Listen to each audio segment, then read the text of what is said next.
저는 안 훔쳤어요. 억울해요. 진짜예요. 제 지갑을 찾으셨다고요. 여회장 영숙은 감사하다고 말하며 거짓 청년을 올려다보았고 그 순간 모든 것이 멈췄습니다. 영숙은 충격을 받아 지갑을 떨어뜨리고 말았죠. 당신인가요? 설마 27년 전 죽은 남편을 본 것입니다. 이 순간 서준은 지갑만을 바라보고 울고 있었습니다. 과연 이들에게 무슨 일이 벌어질까요? 사연시 작전 구독과 좋아요를 눌러주시면 그곳에 행복이 가득 깃들기를 바라겠습니다. 쏟아지는 빗줄기가 서울역 뒷골목을 때리고 있었습니다. 29살 한서준은 처마 밑에 웅크린 채 하늘을 올려다보았습니다. 오른팔이 축 늘어진 채 힘없이 흔들렸죠. 3개월 전 건설 현장에서 추락했을 때 부러진 팔이었습니다. 치료비가 없어 뼈가 어긋나게 붙어버린 이제는 남의 팔처럼 느껴지는 팔이었죠. 서준은 용기를 내어 현장 소장에게 말해야 했습니다. 그리고 돌아온 대답은 그를 더 깊은 나락으로 밀어넣었죠. 야, 한서준. 병원비 낼 돈 있어? 없잖아. 산재 처리? 꿈 깨라. 내가 안전모 안 쓰고 올라간 거잖아. 내 잘못이 아니라고. 3개월 전 악덕 현장 소장 오철수가 병상의 서준을 내려다보며 내뱉었습니다. 그의 눈에는 동정심이라곤 한 조각도 없었죠. 소장님, 제발이요. 2달치 임금 800만 원만이라도. 이것만 있으면 치료받고 다시 일할 수 있습니다. 임금? 내가 현장 망쳐놓은 손해배상금이 얼마인 줄 알아? 됐고, 내일까지 이 병원에서 안 나가면 경찰 부른다. 알아서 해. 서준은 그날 밤 병원 복도로 쫓겨났습니다. 팔에 깁스도 제대로 못한 채 슬리퍼 한 짝만 신고서요. 그로부터 3개월. 서준은 거리의 사람이 되었습니다. 한쪽 팔을 쓰지 못하는 사람을 고용하는 곳은 어디에도 없었죠. 고시원 보증금도 찜질방 입장료도 낼 수 없었습니다. 그렇게 세상의 가장 밑바닥으로 밀려났습니다. 경찰서 주변을 배회하게 된 건 우연이었습니다. 어느 날 순찰을 돌던 젊은 경찰이 쓰러진 서준에게 김밥 한 줄을 건넸거든요. 아저씨, 이거라도 드세요. 그 경찰 덕분에 서준은 버틸 수 있었습니다. 한 달에 한두 번, 정말 가끔이었지만 그것이 그의 전부였죠. 빗줄기가 더욱 거세졌습니다. 오늘은 순옷이 있으려나. 서준의 손이 떨렸습니다. 사흘을 굶은 위장이 쥐어짜듯 아팠죠. 오늘 못 먹으면 내일 아침 해를 볼 수 있을지 장담할 수 없었습니다. 무릎 꿇고 빌어서라도 발등에 이마를 찧어서라도 오늘은 뭔가 얻어먹어야 했습니다. 서준은 멀쩡한 왼손으로 벽을 짚고 몸을 끌어올렸습니다. 무릎이 꺾일 듯 흔들렸죠. 비에 젖은 옷이 살갗에 달라붙어 체온을 빼앗아갔습니다. 옷 여기저기에 묻은 흙이 빗물에 번져 온몸이 진흙투성이었죠. 한 발, 또 한 발. 시야가 흐려졌습니다. 그때였습니다. 도로 옆 차량 사이에서 무언가 반짝였습니다. 검은색 가죽 지갑이었습니다. 서준은 왼손 하나로 몸을 낮췄습니다. 쓸 수 없는 오른팔이 축 늘어지며 무릉덩이를 쓸었죠. 무릎이 진흙탕에 푹 빠졌습니다. 젖어도 상관없었습니다. 이미 온몸이 흠뻑 젖어 있었으니까요.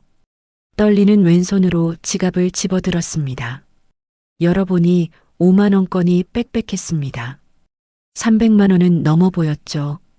심장이 미친 듯이 뛰었습니다. 이 돈이면 따뜻한 국밥, 병원 치료, 며칠만이라도 사람답게 살 수 있었습니다.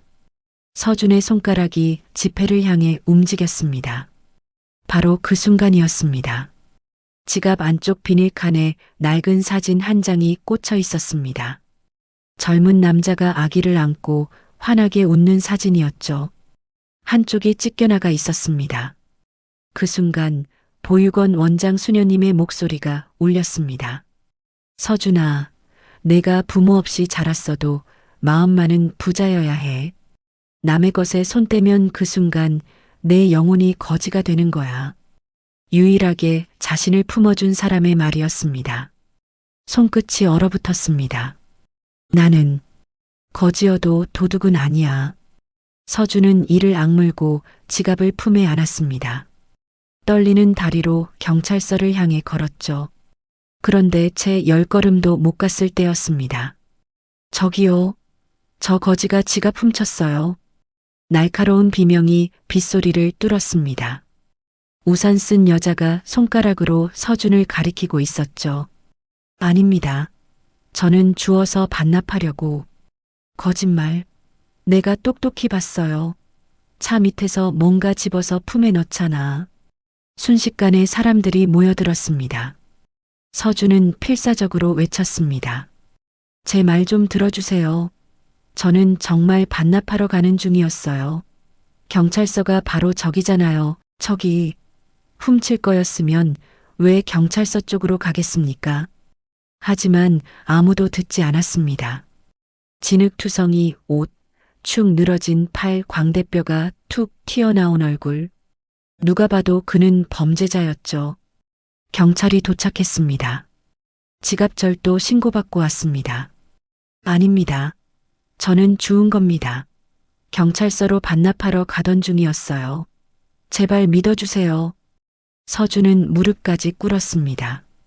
빗물과 진흙이 뒤섞인 바닥에 무릎이 닿았죠. 하지만 경찰의 눈빛은 싸늘했습니다. 일단 서까지 가시죠. 차가운 손이 서준의 어깨를 잡았습니다. 하늘에서 쏟아지는 빗줄기가 그의 얼굴을 때렸습니다. 진흙물이 눈가로 흘러들었죠. 빗물인지 눈물인지 알 수 없는 것이 턱을 타고 떨어졌습니다. 착한 일을 하려 했는데 도둑이 되었습니다. 살려달라 손 내밀었는데 범죄자가 되었죠. 경찰서로 끌려가는 서준의 등에 폭우가 쏟아졌습니다. 진흙투성이 옷이 무겁게 늘어졌죠. 그의 발자국마다 흙탕물이 튀었습니다. 왜? 대체 왜? 이 세상은 자신에게만 이토록 가혹한 걸까요? 경찰서 안은 형광등 불빛이 차갑게 내려앉아 있었습니다. 서준은 플라스틱 의자에 앉아 고개를 떨구고 있었죠. 진흙투성이 옷에서 물이 뚝뚝 떨어져 바닥에 고였습니다. 축 늘어진 오른팔이 허벅지 위에 힘없이 놓여 있었죠. 마치 버려진 인형 같았습니다. 그러니까요. 제가 그 장면을 똑똑히 봤다니까요. 신고한 여자가 경찰 앞에서 자랑스럽게 말하고 있었습니다. 마치 큰 공을 세운 사람처럼 어깨를 펴고 있었죠. 저 거지가 차 밑에서 뭔가를 꺼내서 품에 숨기길래 아, 이건 아니다 싶어서 바로 신고한 거예요.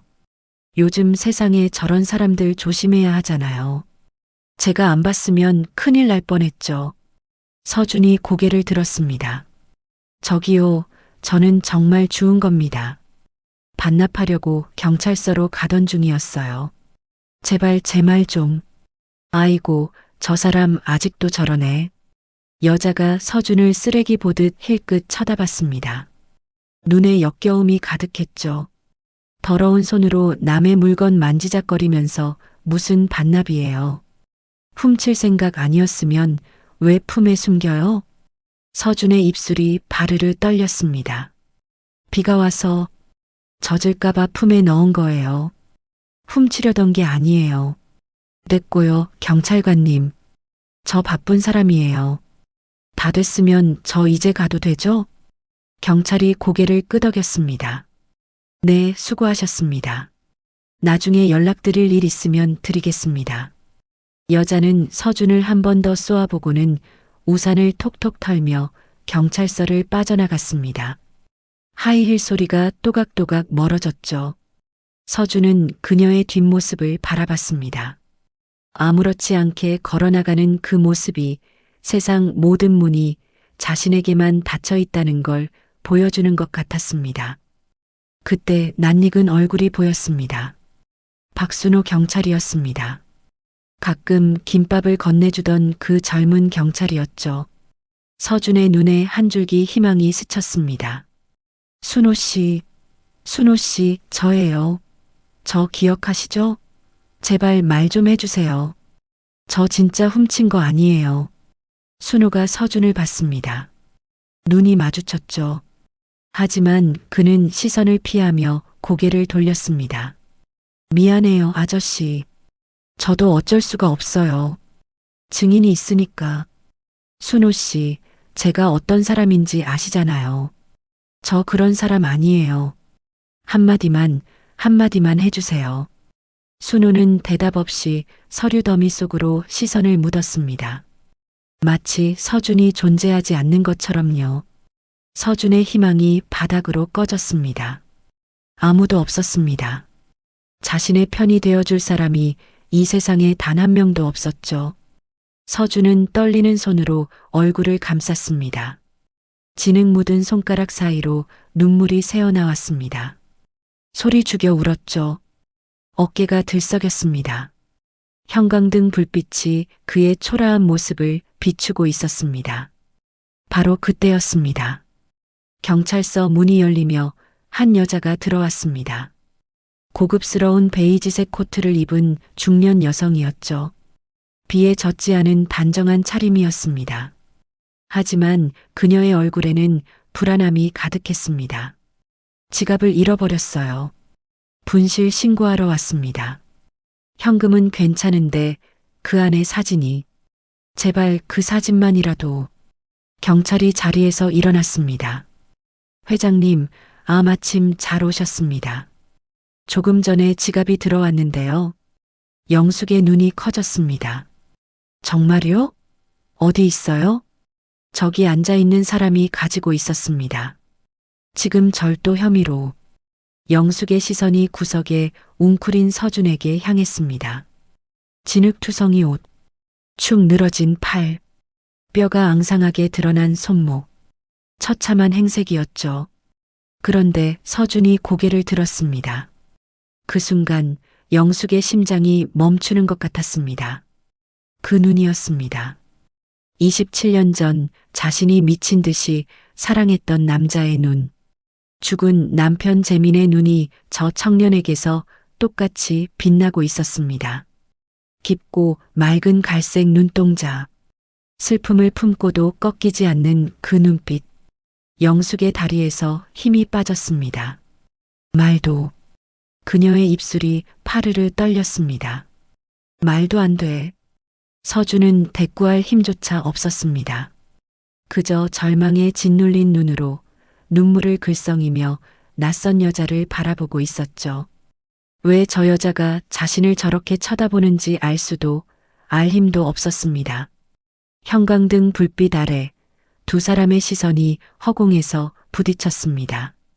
한쪽은 27년간 찾아 헤맨 얼굴을 발견한 충격으로, 다른 한쪽은 세상에 버림받은 절망으로, 같은 공간 전혀 다른 감정이 교차하고 있었습니다. 영숙은 서준에게서 눈을 뗄 수가 없었습니다. 경찰서 구석에 웅크린 그 청년. 진흙투성이 옷에서 물이 뚝뚝 떨어지고 한쪽 팔은 축 늘어진 채 힘없이 흔들리고 있었죠. 처참한 행색이었습니다. 하지만 영숙의 눈에는 그것이 들어오지 않았습니다. 오직 그 눈만 보였습니다. 27년 전 죽은 남편의 눈과 똑같은 그 깊고 맑은 갈색 눈동자만. 저기요, 경찰관님, 제발 제 말 좀 들어주세요. 저는 정말 훔친 게 아닙니다. 지갑을 주워서 반납하려고 경찰서로 가던 중이었어요. 비가 많이 와서 젖을까봐 품에 넣은 거예요. 제가 왜 훔친 지갑을 들고 경찰서로 가겠습니까? 서준이 힘겹게 항변하고 있었습니다. 목소리가 갈라졌죠. 하지만 경찰은 서류만 들여다보고 있었습니다. 일단 진술서 작성하고 조사 좀 받으셔야 합니다. 제가 무슨 조사를 받아요. 저는 착한 일 하려고 한 겁니다. 왜 아무도 제 말을 안 들어주는 거예요? 서준의 눈에 또다시 눈물이 고였습니다. 영숙은 그 모습을 지켜보다가 결심한 듯 입을 열었습니다. 잠깐만요. 그녀의 목소리가 경찰서 안에 울렸습니다. 경찰이 고개를 들었죠. 이 사람 제가 데리고 가겠습니다. 네, 회장님, 하지만 절도 혐의로. 절도요? 제 지갑 맞죠? 저 사람이 훔쳤다는 증거가 어디 있어요? 그냥 주웠을 수도 있잖아요. 제가 피해자인데 제가 고소 안 하면 되는 거 아닙니까? 경찰이 당황했습니다. 그렇긴 합니다만. 영숙은 단호하게 말했습니다. 그리고 저 사람 좀 보세요. 팔도 다쳤고 온몸이 상처투성이잖아요. 지금 당장 병원에 가야 할 것 같은데 이 상태로 조사를 받게 할 겁니까? 일단 치료부터 받게 해야죠. 하지만 제가 책임지겠습니다. 필요하면 나중에 다시 오면 되잖아요. 지금은 이 사람 치료가 먼저예요. 영숙의 눈빛이 흔들림 없이 경찰을 똑바로 쏘아봤습니다. 성진물류 회장이라는 직함의 무게가 느껴졌죠. 경찰은 결국 고개를 끄덕였습니다. 서준은 멍하니 그 광경을 바라봤습니다. 무슨 일이 벌어지고 있는 건지 이해할 수 없었죠. 낯선 여자가 갑자기 나타나 자신을 구해주고 있었습니다. 도대체 왜, 무슨 이유로? 저기, 감사합니다. 근데 왜? 영숙이 서준에게 다가왔습니다. 그녀의 눈이 미세하게 떨리고 있었죠. 일단 병원부터 가요. 질문은 나중에. 아, 네. 서준은 어리둥절한 채로 영숙을 따라 경찰서를 나섰습니다. 검은색 고급 세단이 경찰서 앞에 서 있었습니다. 운전기사가 문을 열었죠. 서준은 망설였습니다. 진흙투성이인 자신이 저런 차에 타도 되는 걸까요? 괜찮아요. 어서 타요. 영숙의 목소리에 서준은 조심스럽게 차에 올랐습니다. 가죽 시트가 부드러웠죠. 태어나서 이런 차를 타보는 건 처음이었습니다. 차가 출발했습니다. 빗줄기가 창문을 때렸죠. 이름이 뭐예요? 영숙이 물었습니다. 목소리가 살짝 떨렸죠. 한서준입니다. 나이는요? 29입니다. 영숙의 숨이 멎는 듯 했습니다. 29. 27년 전 잃어버린 아들이 살아있다면 딱 그 나이였죠. 어디서 태어났어요? 서준은 의아한 표정을 지었습니다. 처음 보는 사람이 왜 이런 질문을 하는 걸까요? 저 보육원에서 자랐습니다. 부모님 얼굴은 몰라요. 영숙의 손이 부르르 떨렸습니다. 보육원이요? 어느 보육원이요? 충청도 쪽에 있는 작은 보육원이었어요. 성모 보육원이라고. 근데 왜 이런 걸 물으시는 거예요? 서준은 점점 더 당황스러웠습니다. 이 여자는 대체 누구길래 자신의 과거를 캐묻는 걸까요? 그냥 궁금해서요. 영숙은 고개를 돌려 창밖을 바라봤습니다. 눈가가 붉어져 있었죠. 서준은 그 모습을 힐끗 봤지만 아무 말도 하지 못했습니다. 차 안에 이상한 침묵이 흘렀습니다. 대학병원 응급실이었습니다. 영숙이 먼저 내려서 문을 열어줬습니다. 서준은 비틀거리며 차에서 내렸죠. 며칠을 굶은 몸이 제대로 서 있질 못했습니다. 괜찮아요? 영숙이 서준의 팔을 잡았습니다. 앙상한 뼈가 손에 잡혔죠. 그녀의 심장이 쿵 내려앉았습니다. 이 사람 좀 봐주세요. 어서요. 의료진이 달려왔습니다. 서준은 휠체어에 실려 응급실 안으로 들어갔죠. 오른팔 골절이 제대로 치료가 안 된 상태네요. 뼈가 어긋나게 붙어서 재수술이 필요합니다. 의사가 설명했습니다.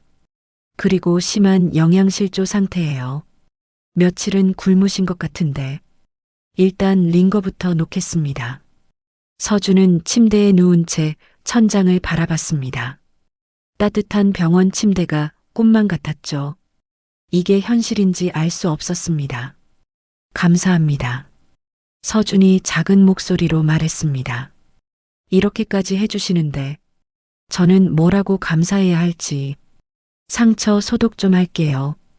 옷 좀 걷어올리세요. 간호사가 말했습니다. 서준이 힘겹게 몸을 움직여 옷을 올렸죠. 그 순간이었습니다. 영숙의 눈이 한 곳에 고정되었습니다. 서준의 왼쪽 어깨, 그곳에 별 모양의 선명한 화상 흉터가 있었습니다. 세상이 멈추는 것 같았습니다. 27년 전 그날, 영숙은 2살배기 아들에게 우유를 데워 먹이다가 그만 끓는 우유를 쏟았습니다. 아기의 어깨에 심한 화상을 입혔죠. 별 모양으로 물집이 잡혔었습니다.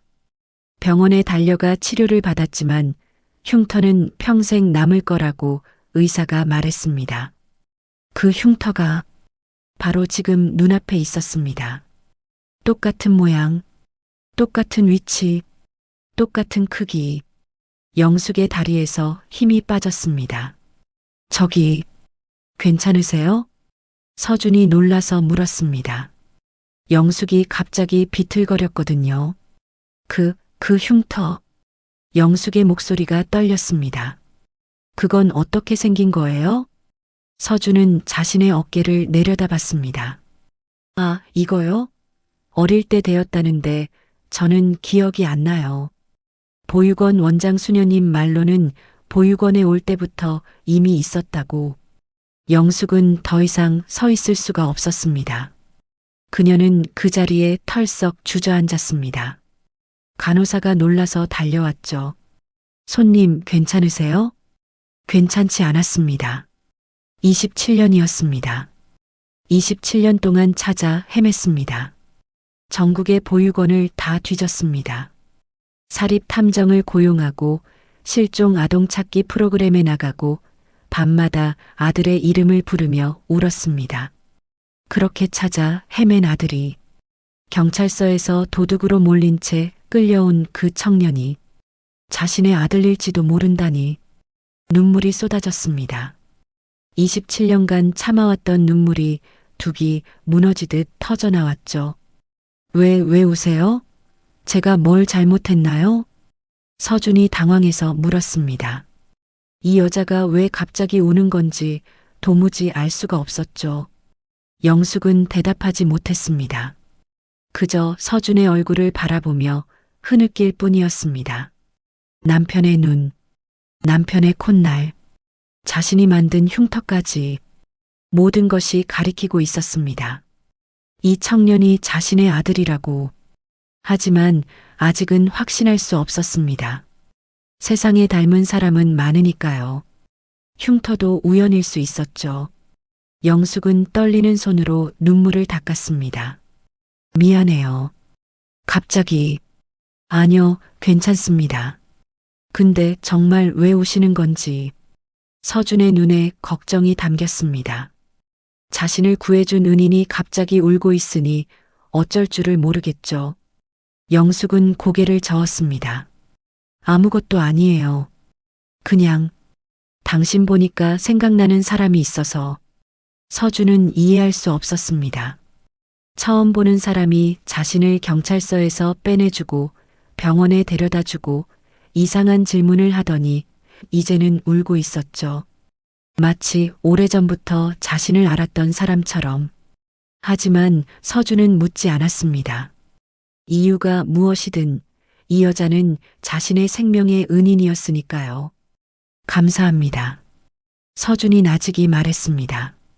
이유는 모르겠지만 저를 도와주셔서 정말 감사합니다. 평생 잊지 않겠습니다. 영숙은 서준의 얼굴을 바라봤습니다. 진흙이 덕지덕지 묻은 얼굴, 며칠을 굶어 패인 볼. 하지만 그 눈만큼은 선하게 빛나고 있었죠. 27년 전 2살배기 아들도 저런 눈을 하고 있었습니다. 영숙은 결심했습니다.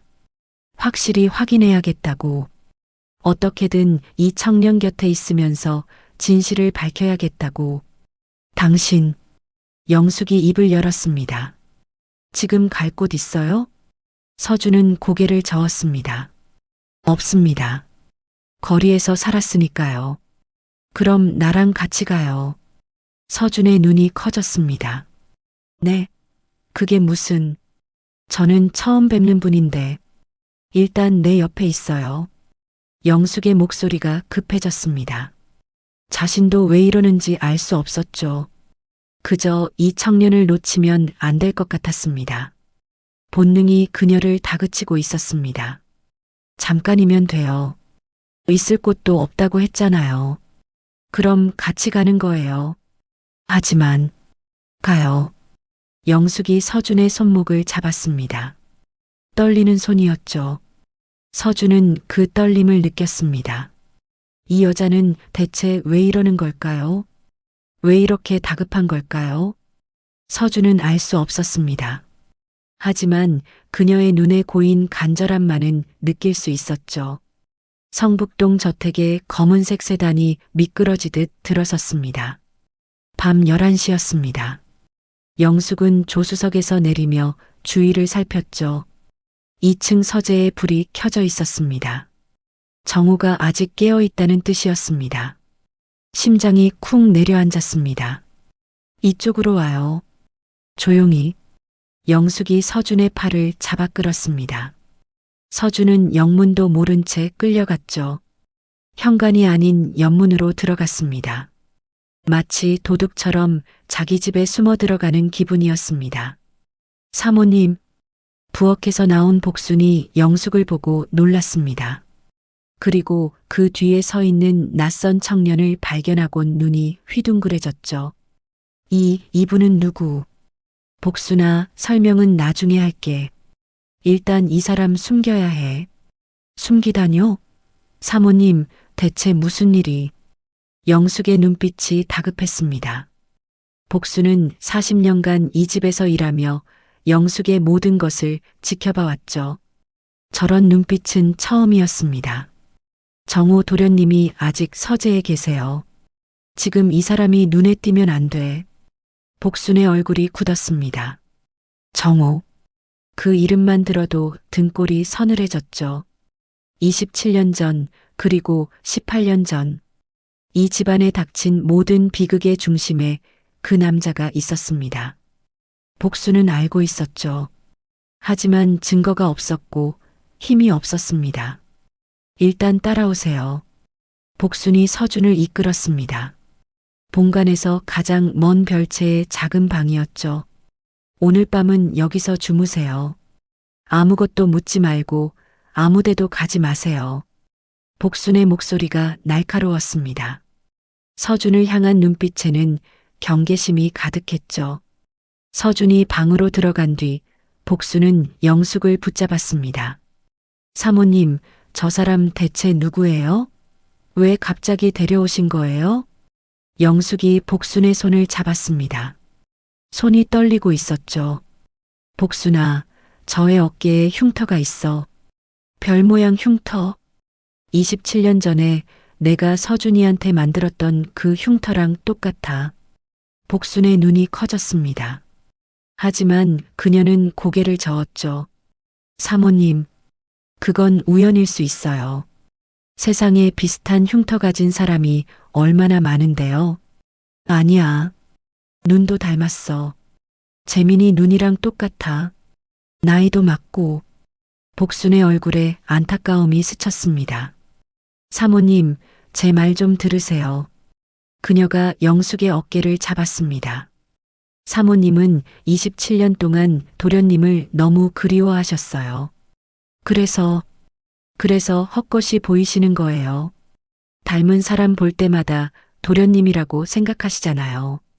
이번에도 그런 거 아니에요? 아니야. 이번엔 달라. 사모님, 달라, 복순아. 내 가슴이 알아. 저 애가 내 아들이야. 영숙의 눈에 눈물이 고였습니다. 복수는 그런 영숙이 너무나 안타까웠죠. 사모님, 저 사람 정체도 모르잖아요. 만약 사모님을 해치려고 접근한 사람이면 어쩌려고 그러세요? 정우 도련님한테 보고해야 하는 거 아니에요? 안 돼. 영숙이 소리쳤습니다. 정우한테는 절대 말하면 안 돼. 절대로. 복수는 영숙의 눈빛에서 공포를 읽었습니다. 27년간 품어온 의심, 18년 전 비극에 대한 의혹. 복순 역시 같은 생각을 하고 있었죠. 알겠어요. 정우 도련님한테는 말 안 할게요. 복순이 한숨을 쉬었습니다. 하지만 저 사람, 제가 철저히 감시할 거예요. 사모님한테 이상한 짓 하면 그날로 내보낼 테니까요. 다음 날 아침이었습니다. 복수는 서준을 데리고 대학병원으로 향했습니다. 차 안에서 그녀는 서준에게 단호하게 말했죠. 내가 하는 말 잘 들어요. 네. 앞으로 당신이 어디서 뭘 하게 될지, 왜 그런 일을 하게 되는지 아무것도 묻지 마세요. 궁금해하지도 말고요. 서준은 고개를 끄덕였습니다. 사모님이 당신을 왜 도와주시는지 나도 몰라요. 솔직히 이해가 안 돼요. 하지만 사모님이 원하시니까 일단 따르는 거예요. 알겠어요? 네, 알겠습니다. 병원에 도착했습니다. 복수는 한 병실 앞에서 멈췄습니다. 문을 열기 전 그녀는 서준을 똑바로 쳐다봤죠. 여기 계신 분은 사모님의 따님이에요. 18년째 의식이 없으세요. 서준의 얼굴에 놀라움이 스쳤습니다. 18년이요? 네. 9살 때 교통사고를 당하셨어요. 그때부터 쭉 이 상태예요. 복순의 목소리가 떨렸습니다. 두려움이 섞인 떨림이었죠. 저기요. 복순이 서준의 팔을 잡았습니다. 손에 힘이 들어가 있었죠. 이 방에는 CCTV가 있어요. 당신의 모든 행동이 녹화되고 있다는 걸 명심하세요. 서준은 긴장한 얼굴로 고개를 끄덕였습니다. 절대로 아가씨한테 손대지 마세요. 가까이 가지도 말고요. 만지는 것도 안 돼요. 알겠어요? 네. 당신이 할 일은 딱 하나예요. 복순의 눈빛이 매서웠습니다. 그냥 여기 앉아서 지키는 거예요. 혹시라도 이상한 사람이 들어오지 못하게. 그게 전부예요. 그 이상은 하지 마세요. 서준은 이해할 수 없었습니다. 이상한 사람이라니. 대체 누구를 경계하는 걸까요? 하지만 묻지 않았습니다. 묻지 말라고 했으니까요. 알겠습니다. 시키는 대로 하겠습니다. 복수는 한참 동안 서준을 노려봤습니다. 그리고 문을 열었죠. 침대 위에 젊은 여자가 누워 있었습니다. 온몸에 관이 연결되어 있었죠. 눈을 감은 채 미동도 없었습니다. 창백한 얼굴, 마른 입술, 숨소리조차 들리지 않았습니다. 소윤이라고 했습니다. 27살, 18년 동안 이렇게 누워 있었다니. 복순이 나가자 서준은 침대에서 가장 먼 구석 의자에 앉았습니다. 가까이 가지 말라고 했으니까요. 만지지 말라고 했으니까요. 서준은 그냥 소윤을 바라봤습니다. 기계음만 규칙적으로 울렸죠. 18년이라. 살아있는 것도 아니고 죽은 것도 아닌 상태로 18년. 얼마나 외로웠을까요? 얼마나 답답했을까요? 서준의 마음 한구석이 아려왔습니다. 며칠이 지났습니다. 서준은 매일 같은 자리에 앉아 소윤을 지켰습니다. 가까이 가지 않았죠. 만지지도 않았습니다. 하지만 어느 날 서준은 조심스럽게 입을 열었습니다. 소윤 씨, 아무 대답이 없었습니다. 당연했죠. 저는 서준이라고 해요. 며칠 전부터 여기 있었어요. 기계음만 울렸습니다. 심심하시죠? 저도 심심해요. 혼자 있으니까. 서준은 멋쩍게 웃었습니다. 그날 이후 서준은 매일 소윤에게 말을 걸기 시작했습니다. 오늘 날씨가 좋아요. 햇빛이 따뜻해요. 어제 복도에서 참새가 울더라고요. 봄이 오나 봐요. 소윤 씨는 어떤 음식 좋아하세요? 저는 된장찌개를 좋아해요. 보육원에서 원장 수녀님이 끓여주셨거든요. 아무 대답이 없었지만 서준은 계속 말했습니다. 누군가 들어주는 것 같아서, 아니, 자신이 들어주고 싶어서. 일주일이 지났습니다. 서준은 더 이상 참을 수 없었습니다. 소윤의 손이 침대 밖으로 늘어져 있었죠. 차가워 보였습니다. 서준은 조심스럽게 자리에서 일어났습니다. CCTV를 의식하며 천천히 다가갔죠. 그리고 아주 살짝 소윤의 손을 침대 위로 올려주었습니다. 손끝이 닿는 순간 서준은 느꼈습니다. 얼음장처럼 차가웠죠. 손이 차가우시네요. 서준은 조심스럽게 소윤의 손을 감쌌습니다. 따뜻하게 해주고 싶었죠. 그날 밤 복수는 CCTV 영상을 확인했습니다. 서준이 소윤의 손을 잡고 있는 모습이 보였죠. 처음에는 화가 났습니다. 만지지 말라고 했는데. 하지만 영상을 계속 보면서 복순의 표정이 변했습니다. 서준은 소윤에게 말을 걸고 있었습니다. 아무도 시키지 않았는데 책을 읽어주고 있었죠. 굳어가는 손발을 부드럽게 주물러주고 있었습니다. 소윤 씨, 오늘 하루도 수고하셨어요. 내일도 같이 있을게요. 복순의 눈에 눈물이 고였습니다. 18년 동안 소윤을 돌봐왔지만 저렇게 진심으로 대하는 사람은 처음이었습니다. 사모님, 복순이 영숙에게 전화했습니다. 그 청년, 진심인 것 같아요. 뭐라고? 소윤 아가씨한테요. 아무도 시키지 않았는데 매일 말 걸어주고, 손 잡아주고, 책 읽어줘요. 저렇게 정성스러운 사람은 처음 봐요. 전화기 너머로 영숙의 숨소리가 거칠어졌습니다. 복순아, 정말이야? 네. 제가 잘못 봤어요. 저 청년 나쁜 사람 아니에요. 그날 밤 서준은 소윤의 병실에서 어린 시절 배운 동요를 흥얼거렸습니다. 나비야 나비야 이리 날아오너라. 보육원에서 원장 수녀님이 불러주시던 노래였죠. 그 순간이었습니다. 소윤의 손가락이 미세하게 움직였습니다. 서준은 알아차리지 못했습니다. 하지만 CCTV를 보던 복수는 보았죠. 18년 만에 처음 있는 일이었습니다. 성진물류 본사 회의실이었습니다. 절대 안 됩니다. 이건 미친 짓입니다. 정우가 테이블을 내리쳤습니다. 찻잔이 바닥으로 떨어져 산산조각 났죠. 형수님, 정신 차리세요. 거지 출신의 팔 하나 없는 불구자를 회사에 들인다고요? 우리가 뭡니까? 장애인 복지관입니까? 팔 하나 없는 놈이 거기서 뭘 할 수 있겠습니까? 영숙은 아무 말 없이 정우를 바라봤습니다. 그리고 형수님, 저 사람 신원 확인은 하셨어요? 거리에서 주워온 거지잖아요. 범죄 경력이 있을 수도 있고 사기꾼일 수도 있어요. 회사 기밀이 새나가면 어쩌실 거예요? 책임지실 수 있어요? 정우의 목소리가 점점 높아졌습니다. 물류본부장 태준도 고개를 저었습니다. 회장님, 저도 말씀드리기 어렵지만 부회장님 말씀이 맞습니다. 물류센터는 체력이 기본입니다. 무거운 짐을 나르고 빠르게 움직여야 해요. 한쪽 팔을 못 쓰는 분이 어떻게 그 일을 감당하겠습니까?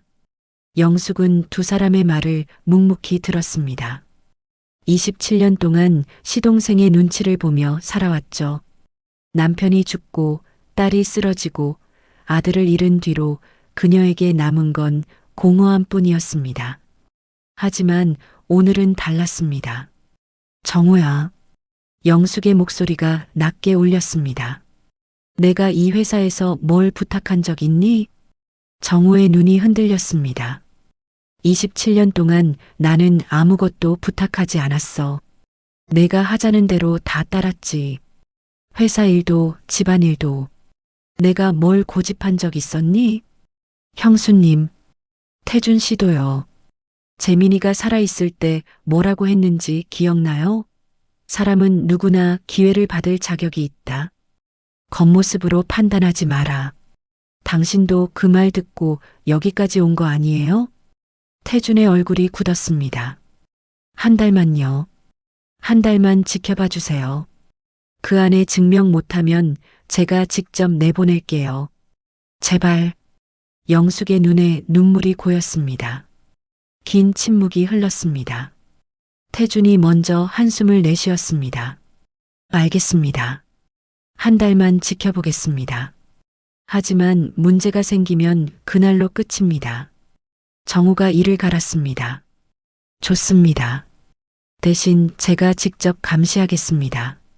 그렇게 서준은 성진물류 물류센터에 배치되었습니다. 첫날 직원들의 시선이 따가웠습니다. 저거 봐. 팔 하나 없는 사람이 여기서 뭘 한다고. 회장님이 데려왔다더라. 무슨 사이래? 수군거림이 끊이지 않았죠. 하지만 서준은 묵묵히 일했습니다. 한쪽 팔로 빗자루를 잡고 창고를 쓸었습니다. 서류를 정리하고 재고를 확인했죠. 시키는 일은 뭐든 했습니다. 불평 한마디 없이 일주일이 지났습니다. 태준의 걱정과 달리 서준은 놀라운 속도로 적응해 갔습니다. 서준 씨, 여기 박스 좀 옮겨줄 수 있어요? 네, 잠시만요. 서준은 멀쩡한 왼팔과 어깨를 이용해 박스를 날랐습니다. 느리긴 했지만 정확했죠. 한 번도 물건을 떨어뜨리지 않았습니다. 생각보다 잘하네. 팔 하나로 저렇게 할 수 있어? 직원들의 시선이 조금씩 바뀌기 시작했습니다. 서준은 쉬는 시간에도 센터를 돌아다녔습니다. 비상구 위치, 환기구 방향, 대피로 동선. 건설 현장에서 익힌 습관이었죠. 건물 구조를 머릿속에 새겼습니다. 서준 씨, 뭐해요? 그냥 구조 파악하는 중이에요. 혹시 모르잖아요. 뭘 혹시 몰라요? 비상 상황이요. 어디로 대피해야 하는지 알아둬야죠. 직원들은 웃었습니다. 하지만 서준은 진지했죠. 2주일이 지나자 분위기가 완전히 달라졌습니다.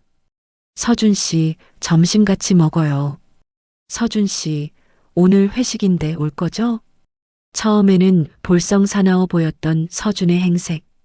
축 늘어진 오른팔. 하지만 직원들은 어느새 그것을 신경 쓰지 않게 되었습니다.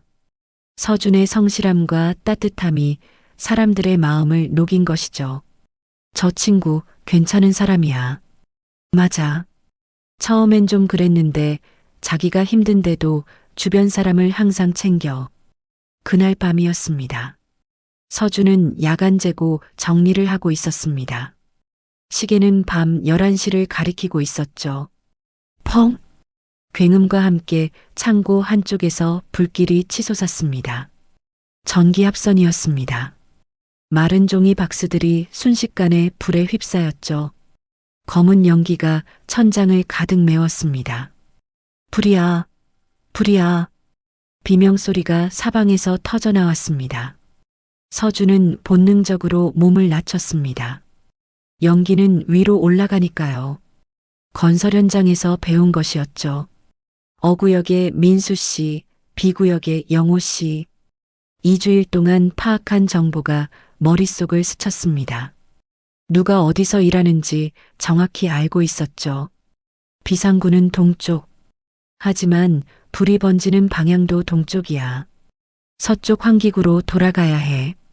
서준의 다리가 움직였습니다. 민수 씨, 이쪽이에요. 서쪽 환기구로. 연기 속에서 서준이 외쳤습니다. 눈이 따가웠죠. 숨이 막혔습니다.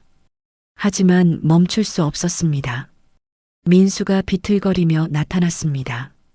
서준은 멀쩡한 왼팔로 그를 붙잡았죠. 괜찮아요? 저 따라오세요. 민수를 환기구 쪽으로 안내한 뒤 서준은 다시 연기 속으로 뛰어들었습니다. 목이 터져라 외쳤습니다. 연기를 들이마실 때마다 폐가 찢어지는 것 같았죠. 여기요. 희미한 목소리가 들렸습니다. 비구역 깊숙한 곳이었죠. 불길이 점점 가까워지고 있었습니다. 서준은 이를 악물었습니다. 쓸 수 없는 오른팔이 축 늘어진 채 흔들렸죠. 균형을 잡기가 힘들었습니다. 하지만 포기할 수 없었습니다. 영우가 쓰러져 있었습니다. 연기를 너무 많이 마신 것 같았죠. 서준은 왼팔 하나로 영우를 일으켜 세웠습니다.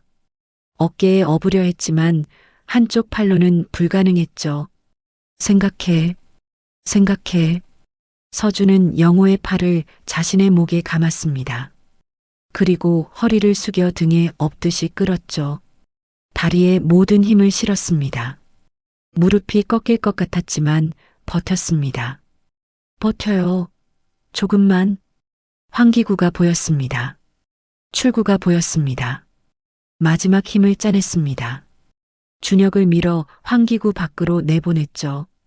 그리고 서준은 그 자리에서 쓰러졌습니다. 다음 날 아침이었습니다. 태주는 센터 감독들을 불러 상황을 파악하고 있었습니다. 화재 원인은 전기 합선입니다. 야간 근무자 3명이 있었는데 전원 무사히 대피했습니다. 어떻게 대피한 거지? 그 연기 속에서? 그게 한서준이라는 직원이 구했습니다. 태준의 눈이 커졌습니다. 그 팔 불편한 직원 말인가? 네. 혼자서 3명을 전부 구했습니다. 3번이나 불길 속으로 들어갔다고 합니다. 다른 감독이 끼어들었습니다. 저도 들었습니다. 그 친구 센터 구조를 완벽하게 파악하고 있었대요. 누가 어디서 일하는지도 다 알고 있었고요. 그래서 빠르게 찾아갈 수 있었다고. 태주는 말없이 듣고 있었습니다. 구조된 직원들도 한마디씩 했습니다. 서준 씨 아니었으면 저 죽었어요. 연기 때문에 앞이 안 보이는데 어디선가 제 이름 부르는 소리가 들렸어요. 서준 씨였어요. 팔 하나로 저를 끌고 나왔어요. 어떻게 그게 가능한지 모르겠어요. 진짜 대단한 사람이에요. 태주는 CCTV 영상을 확인했습니다. 화면 속에서 서준이 불길 속으로 뛰어들고 있었습니다. 한쪽 팔이 축 늘어진 채로 연기 속에서 방향을 잡고 쓰러진 직원을 끌어내고 비틀거리면서도 포기하지 않았죠. 3번이나 직원들이 말했던 그대로였습니다. 태준의 손이 떨렸습니다. 내가 틀렸어. 불구의 몸으로 무슨 일을 할 수 있겠느냐고 했었죠. 다른 직원들 사기에 영향을 줄 거라고 했었습니다. 하지만 서준은 그 모든 편견을 뛰어넘었습니다. 목숨을 걸고 태주는 화면 속 서준의 얼굴을 확대했습니다. 그 순간 가슴 한구석이 뜨거워졌습니다. 재민이도 저랬지. 30년 전 재민은 항상 직원들의 동선을 고민했었습니다. 어떻게 하면 더 안전하게 일할 수 있을지, 어떻게 하면 사고를 줄일 수 있을지. 서준도 똑같았습니다. 2주일 동안 센터 구조를 파악하고 직원들 위치를 외우고 그것이 결국 3사람의 목숨을 살린 것이죠. 태주는 한참 동안 화면을 응시했습니다. 저 청년, 눈여겨봐야겠어. 태주는 서준을 본부장실로 불렀습니다. 화재 사건 이후 며칠이 지난 오후였죠. 서준은 긴장한 얼굴로 문 앞에 섰습니다. 들어오게. 태준의 목소리가 들렸습니다. 서준은 조심스럽게 문을 열고 들어갔죠. 앉게. 태준이 소파를 가리켰습니다. 서준은 어색하게 자리에 앉았습니다. 멀쩡한 왼손을 무릎 위에 올려놓았죠. 축 늘어진 오른팔이 옆으로 흔들렸습니다. 자네, 화재 때 어떻게 그렇게 빨리 움직일 수 있었나? 태준이 물었습니다. 서준은 잠시 생각하다가 입을 열었죠. 센터 구조를 미리 파악해뒀습니다. 비상구 위치, 환기구 방향, 대피로 동선. 건설 현장에서 일할 때 습관이 됐어요. 어디서 일하든 먼저 건물 구조부터 확인하거든요. 그건 들었어. 그런데 내가 더 궁금한 건 다른 거야. 태준이 몸을 앞으로 숙였습니다. 자네는 왜 그렇게까지 했나? 목숨을 걸면서까지. 서준은 잠시 침묵했습니다. 솔직히 말씀드리면 저는 이 회사의 짐이 되고 싶지 않았습니다. 짐? 네. 제가 팔이 불편하잖아요. 다른 분들처럼 일을 못하니까 항상 미안했어요. 그래서 제가 할 수 있는 걸 찾으려고 했습니다. 센터 구조 파악도 그 중 하나였고요. 태준의 눈빛이 흔들렸습니다. 제가 무거운 짐은 못 들어도 다른 분들이 더 효율적으로 일할 수 있게 도와드릴 수는 있으니까요. 동선을 정리하고 위험한 곳을 미리 체크하고 그런 거라면 제가 할 수 있으니까요. 태준은 한참 동안 서준을 바라봤습니다. 불편한 몸으로 회사에 지장을 주지 않으려고 자신이 할 수 있는 일을 스스로 찾아서 했다. 그리고 그것이 결국 세 사람의 목숨을 살렸다. 동료들한테는 어떻게 생각하나? 감사하죠. 처음에는 다들 저를 이상하게 봤는데 지금은 많이 편하게 대해주세요. 점심도 같이 먹고 농담도 하고 그게 얼마나 감사한지 몰라요. 서준의 눈가가 붉어졌습니다. 솔직히 저처럼 생긴 사람한테 친절하게 대해주는 곳은 여기가 처음이에요. 태준의 가슴 한구석이 뜨거워졌습니다. 30년 전 재민도 저랬었죠. 항상 직원들을 먼저 생각했습니다. 어떻게 하면 더 편하게 일할 수 있을지, 어떻게 하면 서로 도울 수 있을지, 그리고 저 따뜻한 눈빛, 감사할 줄 아는 마음. 이 청년은 대체 누구지? 태준은 서준의 얼굴을 다시 한번 바라봤습니다. 재민의 얼굴이 겹쳐 보였죠. 앞으로도 잘 부탁하네. 태준이 손을 내밀었습니다. 서준은 놀란 눈으로 그 손을 잡았죠. 한편 정우는 비서실에서 보고를 받고 있었습니다. 태준 본부장이 한서준을 따로 불러서 1시간 가까이 대화를 나눴다고 합니다. 정우의 눈이 가늘어졌습니다. 뭘 이야기했는지 알아? 정확히는 모르지만 분위기가 좋았다고 합니다. 본부장님이 직접 악수까지 하셨다고. 정우의 손이 책상을 움켜쥐었습니다. 손등에 핏줄이 돋아났죠. 태준이 저놈한테 마음을 열고 있어. 정우는 이를 갈았습니다. 27년 동안 공들여 쌓아온 것이 무너지고 있었습니다. 태준은 정우의 가장 중요한 동맹이었죠. 영숙을 견제하고 회사를 장악하기 위해 반드시 필요한 사람이었습니다. 영숙은 아들을 잃고 남편을 잃고 딸까지 식물인간으로 만든 불행한 여자야. 저런 사람이 회사를 경영할 수 있겠어? 우리가 도와줘야지. 정우는 27년간 태준에게 이렇게 말해왔습니다. 그리고 태준은 서서히 영숙에게서 멀어졌죠. 하지만 지금 그 모든 것이 흔들리고 있었습니다. 서준이라는 청년 때문에. 정우는 창밖을 바라봤습니다. 저녁 해가 지고 있었죠. 저놈의 얼굴. 처음 봤을 때부터 뭔가 이상했습니다. 어디서 본 것 같은 얼굴. 낯익은 눈빛. 그리고 점점 선명해지고 있었죠. 27년 전 자신이 버렸던 조카의 얼굴이. 정우의 등에서 식은땀이 흘러내렸습니다. 설마 저놈이 2살배기 아이를 납치해서 버렸던 그날이 떠올랐습니다. 한겨울 새벽 충청도 외진 곳에 아이를 내다 버렸죠. 죽었을 거라고 확신했습니다.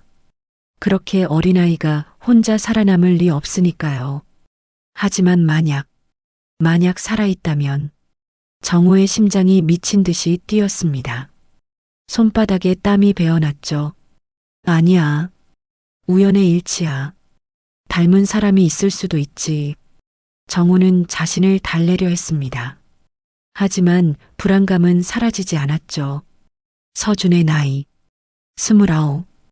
27년 전 사라진 조카가 살아있다면 딱 그 나이였습니다. 그리고 영숙이 저 청년에게 보이는 집착, 마치 자기 아들처럼 대하는 모습, 영숙도 뭔가 눈치챈 거야. 정호의 이마에 핏줄이 돋아났습니다. 그때 소윤의 얼굴이 머릿속을 스쳤습니다. 18년째 병원 침대에 누워있는 조카딸. 식물인간 상태로. 그년도 문제야. 정호는 이를 갈았습니다. 18년 전 소윤을 확실하게 처리하지 못한 것이 두고두고 후회되었죠. 9살짜리 아이였습니다. 형 재민의 차에 브레이크 세공을 했을 때 그 차에 소윤이 타고 있을 줄은 몰랐죠. 재민만 죽이려고 했는데 소윤까지 다쳤습니다. 죽었어야 했습니다. 그런데 죽지 않았죠. 식물인간이 되어 살아남았습니다. 그때 확실히 끝냈어야 했어. 정호는 후회했습니다. 병원에서 산소호흡기를 뺄 기회가 있었죠. 하지만 영숙이 밤낮으로 병실을 지켰습니다. 복순이라는 늙은 가정부도 눈에 불을 켜고 감시했죠. 결국 기회를 놓쳤습니다. 18년이 흘렀고 소윤은 아직 살아 있었죠. 만약 전현이 깨어나기라도 하면. 소윤은 사고 당시 9살이었습니다. 뭔가 기억하고 있을 수도 있었죠. 아버지의 차가 이상했다는 것. 삼촌이 뭔가 했다는 것. 정호의 손이 부르르 떨렸습니다. 비서. 정호가 낮은 목소리로 불렀습니다. 네, 부회장님. 저 청년 신원 조회 다시 해. 보육원 기록, 가족관계, 전부 다 파내. 알겠습니다. 그리고 정호가 목소리를 더 낮췄습니다. 소윤이 병실 상황도 확인해. 요즘 누가 드나드는지, 상태는 어떤지. 비서의 눈이 미세하게 흔들렸습니다. 혹시 무슨 계획이라도. 그건 내가 알 바 아니야. 시키는 대로만 해. 정호가 자리에서 벌떡 일어났습니다. 아, 진짜. 그가 책상 위에 서류를 쓸어 던졌습니다. 종이가 바닥에 흩어졌죠. 그 한심한 여자가 나를 이렇게 거슬리게 하다니. 정호의 얼굴이 불그락푸르락했습니다. 영숙이 그년 27년 동안 뭘 했어? 아들 잃어버리고 남편 죽이고 딸까지 식물인간으로 만들어 놓고 경영 능력은커녕 회사가 어떻게 돌아가는지도 몰라. 비서는 고개를 숙인 채 듣고만 있었습니다. 내가 27년 동안 이 회사를 키운 거야. 나야 나. 그런데 그년이 회장 자리에 앉아서 뭐래? 멍하니 앉아서 눈물이나 흘리고 한심하기 짝이 없어. 정호가 창문을 향해 걸어갔습니다. 그런 여자가 이제 와서 정신 차린다고? 거지 하나 주워와서 자기 아들인 것처럼 굴면서 웃기지도 않아. 그 거지 때문에 태중까지 마음이 흔들리고 있다고. 정호의 주먹이 유리창을 쳤습니다. 둔탁한 소리가 울렸죠. 27년이야. 27년 동안 내가 얼마나 공들였는데 그 한심한 여자 때문에 다 무너지게 놔둘 순 없어. 정호가 돌아섰습니다. 그의 눈에 차가운 빛이 스쳤죠. 영숙도 서준도 소윤도 전부 다 정리해야 해. 확실하게. 비서가 조심스럽게 물었습니다. 어떻게 하실 겁니까? 정호가 입꼬리를 올렸습니다. 섬뜩한 미소였죠. 방법은 내가 찾을 거야. 넌 시키는 것만 해. 그의 눈에 살기가 서렸습니다. 27년 전에도 그랬습니다. 형의 아들을 납치할 때도, 형의 차 브레이크를 조작할 때도, 조카딸 소윤의 사고를 만들 때도 정호는 항상 확실하게 처리해왔죠. 이번에도 마찬가지였습니다. 서준이 누구든 어떤 사람이든 영숙이 뭘 눈치챘든 모두 제거해야 했습니다. 같은 시각 소윤의 병실이었습니다. 복순이 CCTV 화면을 보며 굳어 있었습니다. 소윤의 손가락이 움직이고 있었죠. 미세하게, 하지만 분명하게. 사모님, 이거. 복순의 손이 떨렸습니다. 18년 만에 처음 보는 반응이었습니다. 그리고 그것은 서준이 동요를 부를 때마다 일어나고 있었죠. 성진물류 본사 회의실이 얼어붙었습니다.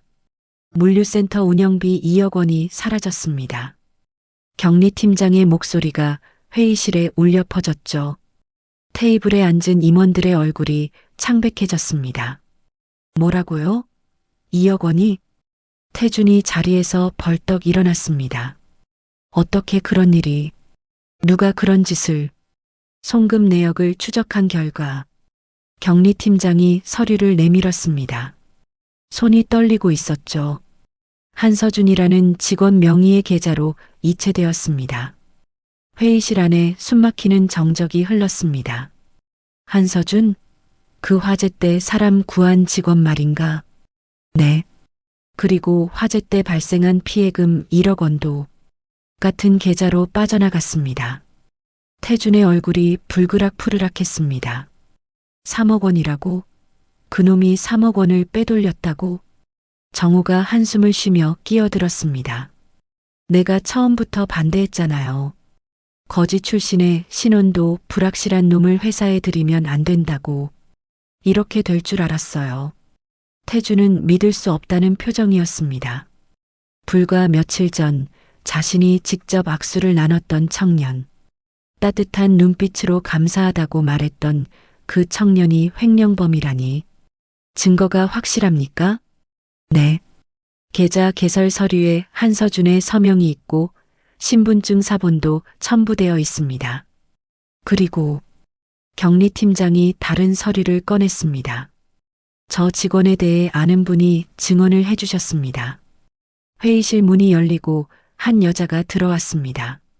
서준을 경찰서에 신고했던 그 여자였습니다. 비 오던 날 지갑을 훔쳤다고 소리쳤던 바로 그 사람이죠. 저 사람 노숙자 시절에 지갑 훔쳐서 경찰서 자주 갔어요. 제가 직접 봤습니다.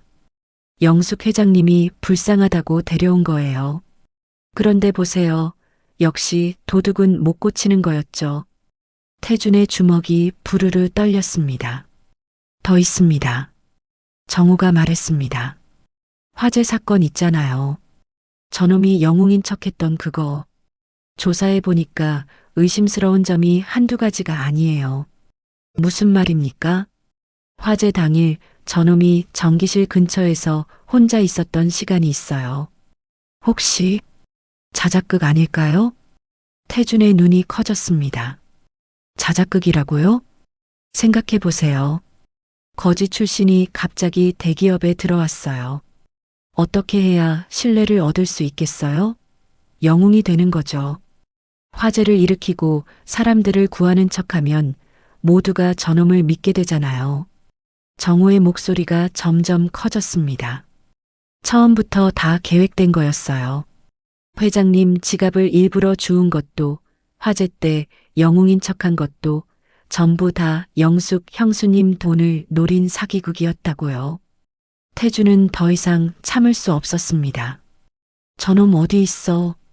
그는 회의실을 뛰쳐나갔습니다. 복도를 달려 물류센터로 향했죠. 서준은 창고에서 일하고 있었습니다. 태준이 다가오는 것을 보고 고개를 숙여 인사했죠. 본부장님 안녕하. 말이 끝나기도 전에 태준의 손이 서준의 멱살을 잡았습니다. 이 사기꾼 같은 놈.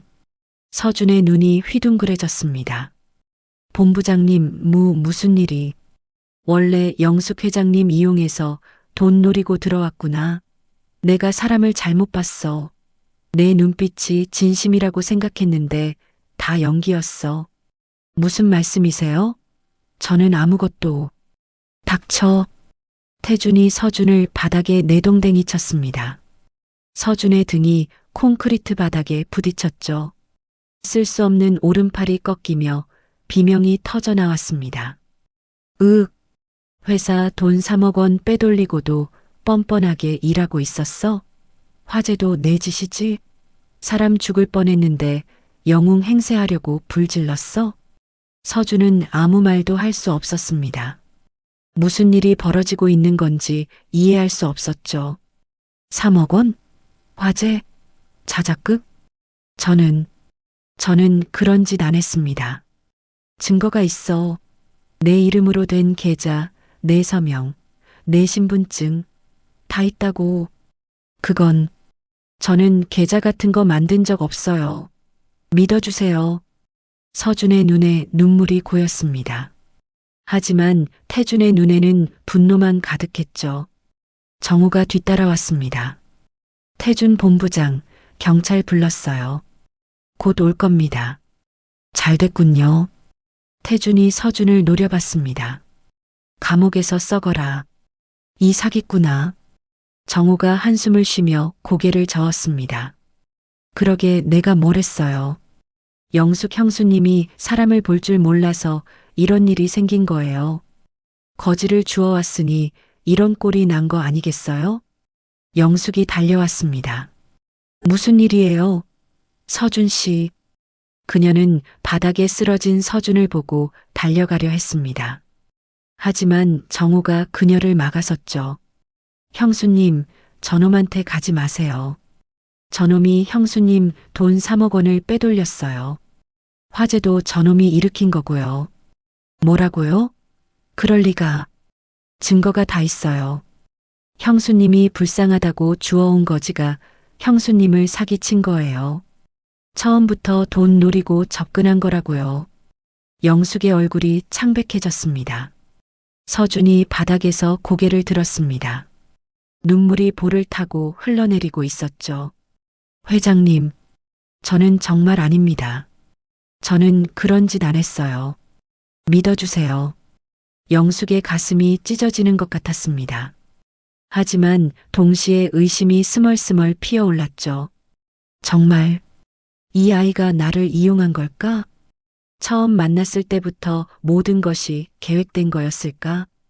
지갑도 화제도 따뜻한 눈빛도 전부 다 연기였을까? 영숙은 대답하지 못했습니다. 그저 입술을 깨물며 서 있을 뿐이었죠. 경찰이 도착했습니다. 서준은 수갑이 채워진 채 끌려갔습니다. 멀쩡한 왼손에 차가운 쇠가 닿았죠. 저는 아닙니다. 저는 정말 아무것도 안 했어요. 서준이 외쳤습니다. 하지만 아무도 듣지 않았죠. 경찰차 뒷좌석에 실려가면서 서준은 영숙을 바라봤습니다. 눈물 젖은 눈으로. 영숙은 고개를 돌렸습니다. 서준을 바라볼 수 없었죠.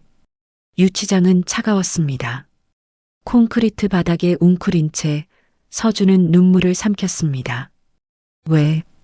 왜 이런 일이? 3개월 전 건설 현장에서 쫓겨났을 때도 이랬습니다. 경찰서에서 도둑으로 몰렸을 때도 이랬죠. 착한 일을 하면 벌을 받았습니다. 진심을 다하면 배신당했습니다. 세상은 왜 자신에게만 이토록 가혹한 걸까요? 서준은 목에 걸린 은색 로켓을 만졌습니다. 찢어진 가족 사진이 들어있는 그것. 자신이 어디서 왔는지 알려줄 유일한 단서. 엄마, 아빠, 얼굴도 모르는 부모를 떠올렸습니다. 만약 부모가 살아있다면 자신을 믿어줄까요? 아니면 세상 모두처럼 등을 돌릴까요?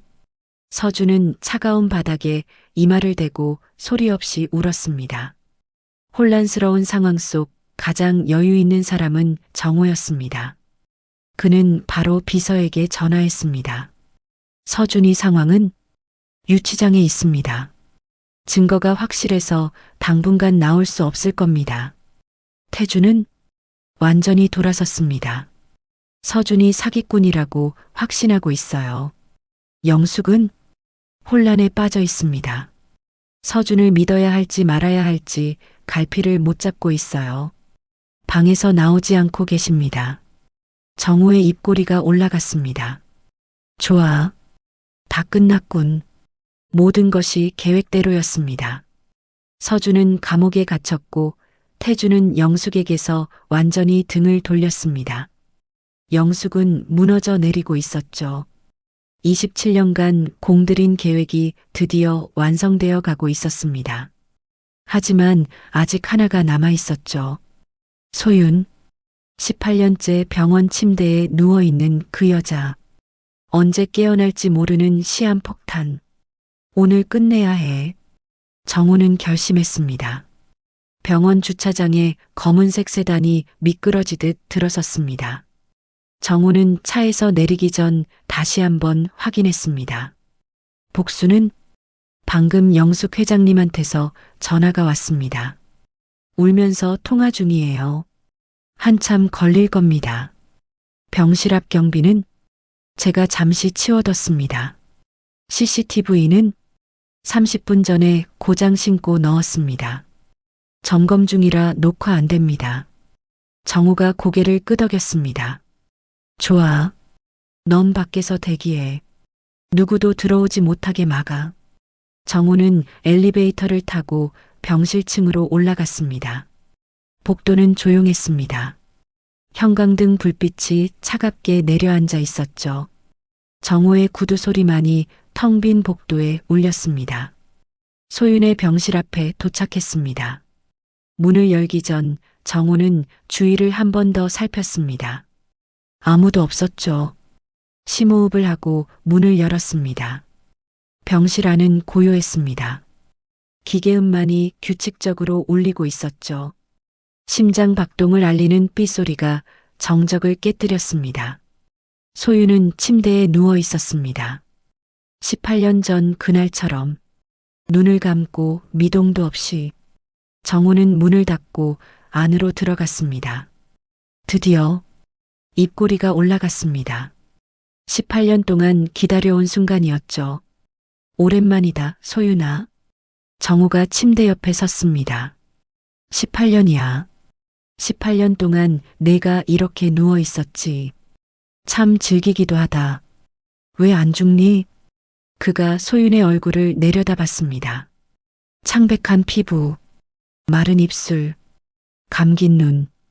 그때 확실히 끝냈어야 했는데, 내 아버지만 죽이려고 했는데 내가 차에 타고 있을 줄 몰랐어. 덕분에 일이 복잡해졌지. 정우의 목소리가 낮아졌습니다. 내 아버지 재민이. 그놈이 얼마나 밉던지 알아? 형이라고 전부 다 가져갔어. 회사도, 돈도, 영숙도. 나한테는 아무것도 안 줬어. 그래서 죽였어. 브레이크를 조작했지. 깔끔하게 사고사로 처리됐어. 정우가 킥킥 웃었습니다. 그리고 내 오빠 서준이. 그놈도 내가 처리했어. 2살 때 납치해서 버렸지. 한겨울에 충청도 외진 곳에. 죽었을 줄 알았는데 살아서 나타났더라고. 그래서 감옥에 쳐넣었어. 이제 곧 끝장이야. 정우의 눈이 차갑게 빛났습니다. 그리고 이제 내 차례야. 정우가 주머니에서 작은 병을 꺼냈습니다. 투명한 액체가 담겨 있었죠. 이거 알아? 혈관에 들어가면 심장이 멈춰. 자연사처럼 보여. 아무도 모를 거야. 정우는 주사기를 꺼내 액체를 빨아들였습니다. 병실 밖은 조용했습니다. 복도에서 발자국 소리 하나 들리지 않았죠. 형광등 불빛만이 차갑게 빛나고 있었습니다. 완벽한 타이밍이었습니다. 넌 18년 동안 누워만 있었지. 뭘 알겠어. 뭘 기억하겠어. 하지만 혹시 모르잖아. 언제 깨어날지. 깨어나서 뭘 기억해낼지. 정우가 링거줄을 잡았습니다. 그래서 끝내야 해. 영원히. 주사기 바늘이 링거팩에 닿았습니다.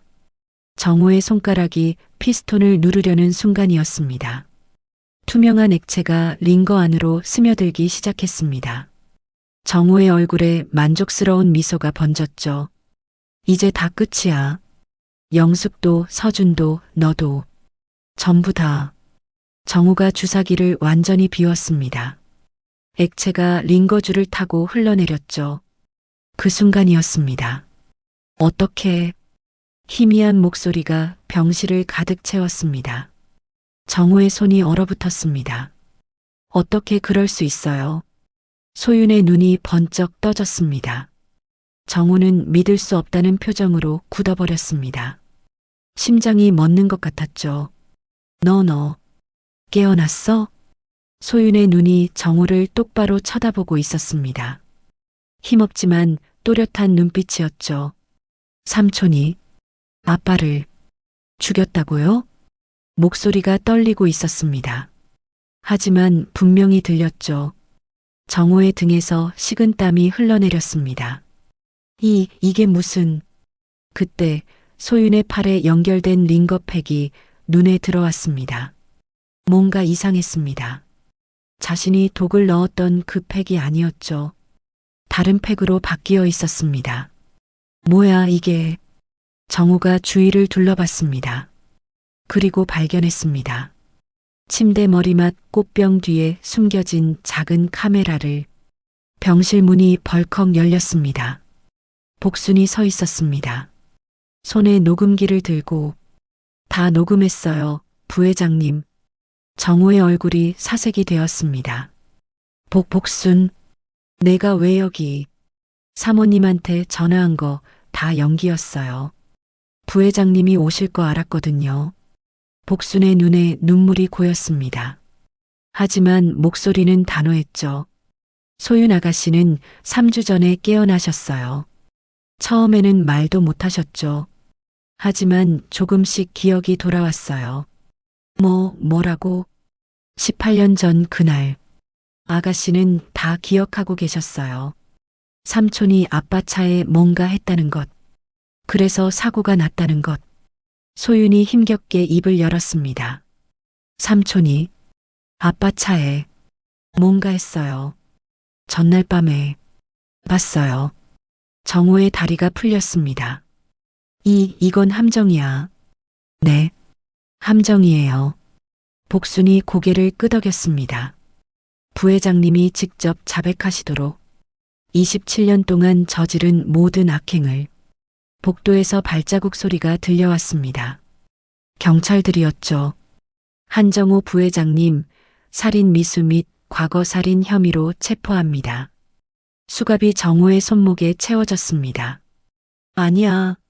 이건 함정이라고. 나는 아무것도. 부회장님이 직접 말씀하셨잖아요. 복순이 녹음기를 흔들었습니다.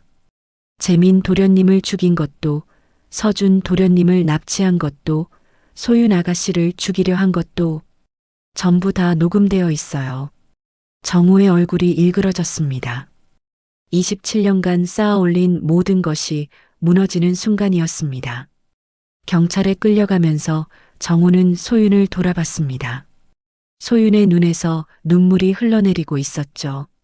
왜 그랬어요, 삼촌? 힘없는 목소리였습니다. 하지만 그 안에는 18년간 잠들어 있던 슬픔이 담겨 있었죠. 정호는 대답하지 못했습니다. 그저 차갑게 굳은 얼굴로 끌려갈 뿐이었습니다. 유치장 면회실이었습니다. 영숙은 떨리는 다리를 이끌고 철창 앞에 섰습니다. 서준이 반대편에 앉아 있었죠. 며칠 사이에 더 야위어 보였습니다. 서준 씨, 영숙의 목소리가 갈라졌습니다. 미안해요. 정말 미안해요. 나는 당신을 의심했어요. 그 순간 당신이 나를 이용했을지도 모른다고 생각했어요. 서준은 고개를 들어 영숙을 바라봤습니다. 지친 눈이었지만 원망은 없었죠. 당신이 경찰에 끌려갈 때 나는 고개를 돌렸어요. 당신 눈을 똑바로 볼 수 없었어요. 27년 동안 아들을 찾아 헤맸으면서 정작 눈앞에 있는 사람을 믿지 못했어요. 영숙의 눈에서 눈물이 흘러내렸습니다. 내가 얼마나 비겁한 사람인지, 당신한테 어떻게 사과해야 할지 모르겠어요. 서준은 잠시 침묵했습니다. 그리고 천천히 입을 열었죠. 회장님, 저는 태어나서 한 번도 누군가의 눈에 든 적이 없었어요. 서준의 목소리가 낮게 울렸습니다. 보육원에서는 입양 가는 아이들을 부러워하며 자랐어요. 건설 현장에서는 일만 시키고 월급도 안 주는 사람들한테 시달렸죠. 거리에서는 쓰레기처럼 취급받았어요. 아무도 저를 보지 않았어요. 그냥 투명 인간처럼 지나쳤죠. 영숙의 가슴이 찢어지는 것 같았습니다. 그런데 회장님은 저를 봐주셨어요. 서준의 눈가가 붉어졌습니다.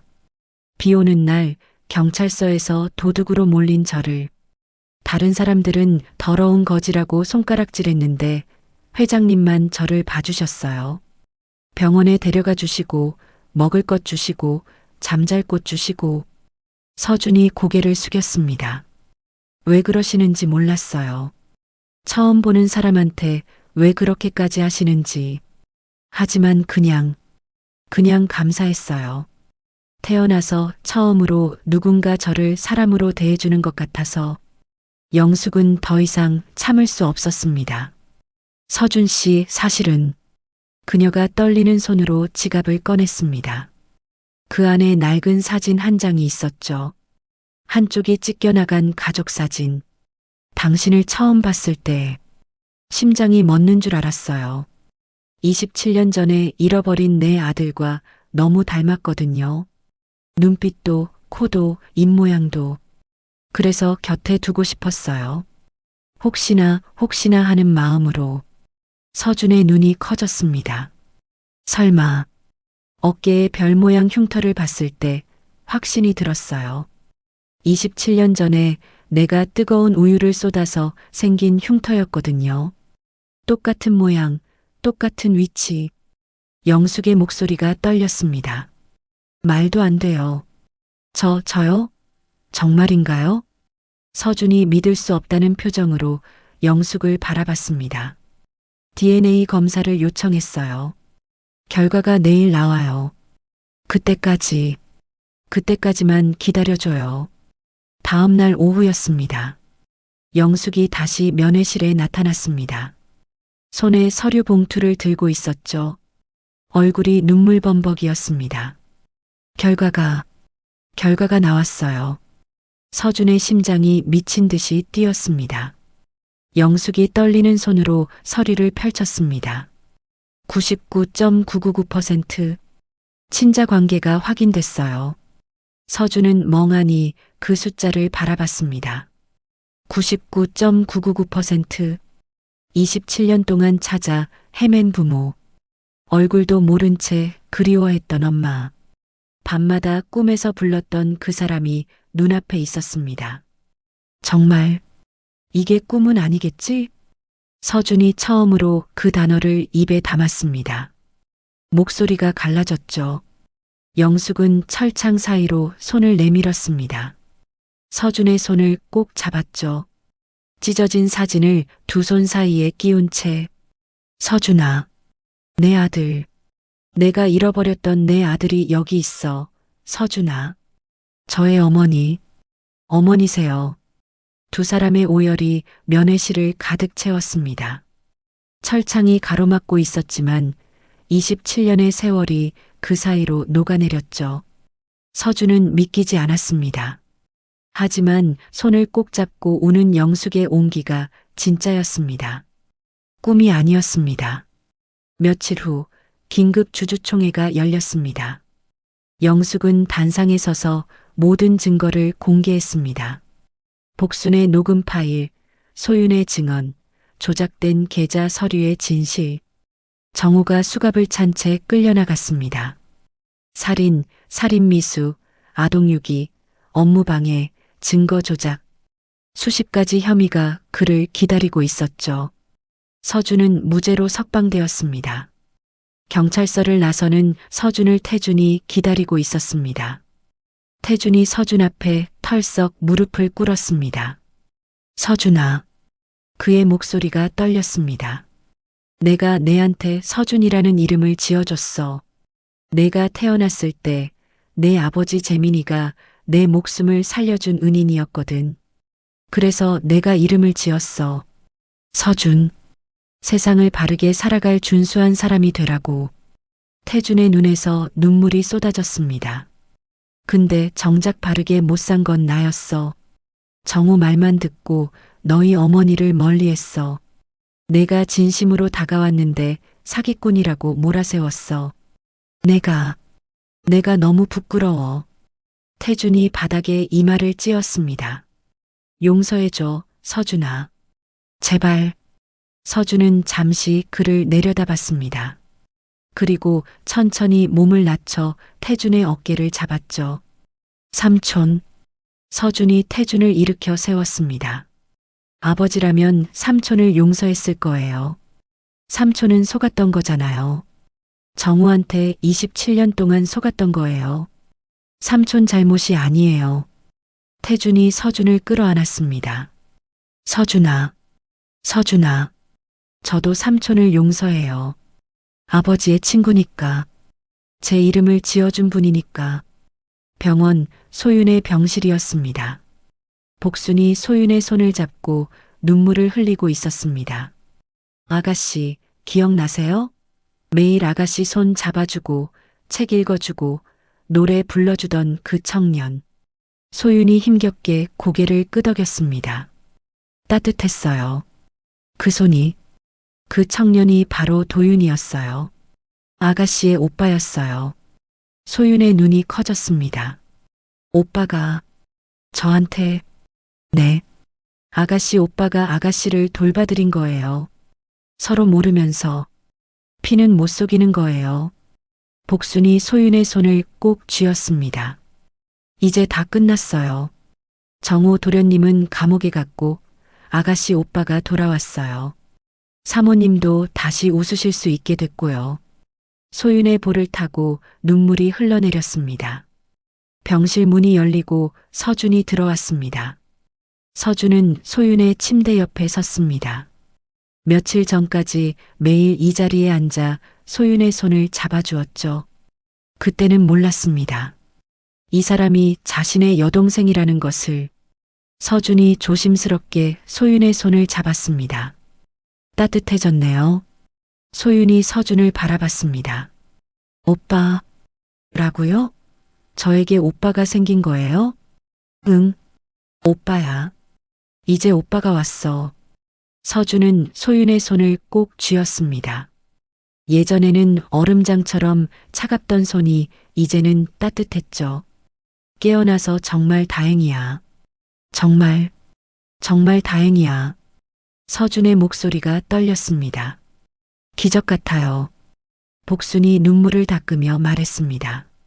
18년 동안 눈 한 번 안 뜨시던 아가씨가 깨어나시고 27년 만에 도련님이 돌아오시고 이게 기적이 아니면 뭐겠어요. 영숙이 병실로 들어왔습니다. 서준과 소윤의 손이 맞잡힌 모습을 보며 눈물을 흘렸죠. 우리 가족이 다시 모였어. 영숙이 소윤의 다른 손을 잡았습니다. 소윤아, 내 아버지는 하늘에서 지켜보고 있을 거야. 우리가 다시 만난 거, 우리가 다시 가족이 된 거. 서준이 영숙을 바라봤습니다. 엄마. 그 한마디에 영숙의 눈물이 다시 쏟아졌습니다. 엄마랑 오빠랑 같이 힘내자. 응? 소윤이 힘겹게 미소 지었습니다. 세 사람의 손이 하나로 모였습니다. 27년 만에 다시 만난 가족이었습니다. 1년이 흘렀습니다. 성진물류 본사 건물에 아침 햇살이 내려앉았습니다. 로비에 걸린 현판이 반짝였죠. 한서준 상무. 1년 전만 해도 거리에서 쓰러져 있던 청년의 이름이 이제는 성진물류의 핵심 인물로 자리 잡았습니다. 서준은 출근길에 로비를 지나며 직원들과 인사를 나눴습니다. 상무님, 안녕하세요. 좋은 아침이에요. 오늘도 힘내요. 서준의 얼굴에는 따뜻한 미소가 번져 있었죠. 물류센터 현장이었습니다. 서준은 일주일에 3번은 반드시 현장을 찾았습니다. 직원들과 함께 밥을 먹고 고충을 듣고 개선점을 메모했죠. 상무님, 요즘 휴게실이 넓어져서 정말 좋아요. 식당 메뉴도 다양해졌고요. 예전엔 매일 똑같은 거 먹었거든요. 서준이 웃으며 대답했습니다. 더 필요한 거 있으면 언제든 말해요. 여러분이 편해야 회사도 잘 돌아가는 거니까요. 서준이 추진한 노동자 처우 개선 정책은 놀라운 결과를 가져왔습니다. 휴게 시간 확대, 복지 포인트 지급, 건강검진 무료 제공, 자녀 학자금 지원. 처음에는 비용이 늘어난다며 우려하는 목소리도 있었죠. 하지만 1년이 지난 지금 성진 물류의 매출은 2배 이상 늘어났습니다. 직원들의 이직률이 크게 줄었고 생산성은 올라갔습니다. 무엇보다 현장의 분위기가 달라졌죠. 서로 돕고 웃고 함께 성장하는 회사가 되었습니다. 본부장실에서 태준이 보고서를 검토하고 있었습니다. 대단하네. 태준이 중얼거렸습니다. 손에 든 서류에는 이번 분기 실적이 적혀 있었죠. 역대 최고 기록이었습니다. 문이 열리고 서준이 들어왔습니다. 삼촌, 부르셨어요? 응, 앉아. 태준이 서준을 마주보며 미소 지었습니다. 이번 분기 실적 봤어. 정말 대단해. 삼촌이 가르쳐 주신 덕분이에요. 아버지가 하셨던 방식 그대로 했을 뿐이에요. 태준의 눈시울이 붉어졌습니다. 재민이가, 내 아버지가 항상 그랬어. 직원이 행복해야 회사가 성장한다고. 숫자만 보지 말고 사람을 보라고. 근데 나는 그걸 잊고 살았어. 정우 말만 듣고 사람보다 숫자를 쫓았지. 그게 얼마나 어리석은 짓이었는지 내가 보여줬어. 서준이 조용히 듣고 있었죠. 내가 그걸 다시 일깨워줬어. 재민이의 철학을 내가 이어가고 있구나. 아버지를 한 번도 본 적 없는 내가 아버지보다 더 아버지 같아. 태준이 창밖을 바라봤습니다. 눈가에 눈물이 맺혀 있었죠. 재민아, 내 아들 정말 대단하다. 내가 못다 이룬 꿈, 내 아들이 이루고 있어. 내가 하고 싶었던 것들, 서준이가 다 해내고 있어. 하늘에서 보고 있지? 얼마나 자랑스럽겠어. 혼잣말이었습니다. 하지만 서준의 귀에도 들렸죠. 태준의 볼을 타고 눈물이 흘러내렸습니다. 서준이 다가가 태준의 어깨를 잡았습니다. 삼촌, 저도 아버지를 닮고 싶어요. 삼촌이 기억하는 아버지처럼요. 따뜻하고 사람을 먼저 생각하는 그런 사람이요. 저녁 본가 식탁이었습니다. 복순이 정성껏 차린 음식들이 테이블 위에 놓여 있었죠. 김이 모락모락 피어올랐습니다. 영숙이 식탁을 바라보며 미소 지었습니다. 복순아, 오늘 왜 이렇게 푸짐하게 차렸어? 사모님, 오늘이 무슨 날인지 아세요? 복순의 눈에 눈물이 글썽였습니다. 도련님이 돌아오신 지 정확히 1년째 되는 날이에요. 1년 전 오늘 비 오는 날 경찰서에서 도련님을 처음 만나셨잖아요. 영숙의 가슴이 뭉클해졌습니다. 1년 전 도둑으로 몰려 끌려온 그 청년. 비에 젖고 굶주리고 세상에 버림받은 눈을 하고 있던 그 청년이 자신의 아들이었습니다. 1년이라 영숙이 나직이 중얼거렸습니다. 아직도 꿈만 같아. 매일 아침 눈 뜰 때마다 확인해. 서준이가 정말 돌아온 게 맞는지, 혹시 꿈은 아닌지. 현관문이 열리는 소리가 들렸습니다. 서준이 들어왔습니다. 그리고 그 뒤로 휠체어를 탄 소윤이 보였죠.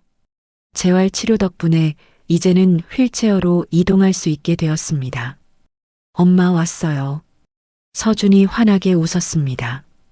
영숙이 달려가 두 사람을 안았습니다. 서준의 얼굴을 두 손으로 감싸며 바라봤죠. 왔어? 오늘도 무사히 돌아왔구나. 엄마, 왜 그래요? 매일 출근하고 퇴근하는 건데. 그래도 내 얼굴 보면 아직도 눈물이 나. 이렇게 살아서 건강하게 내 앞에 있다는 게 아직도 기적 같아서. 식탁에 세 사람이 나란히 앉았습니다. 영숙, 서준, 소윤. 복순이 국을 담으며 눈물을 훔쳤습니다. 사모님, 드디어 세 분이 함께 앉으셨네요. 제가 이 집에서 40년을 일했는데 이렇게 세 분이 나란히 앉은 건 처음이에요. 영숙이 고개를 끄덕였습니다. 그러게, 27년 만이야. 아니, 소윤이까지 합치면 우리 셋이 이렇게 모인 건 정말 처음이구나.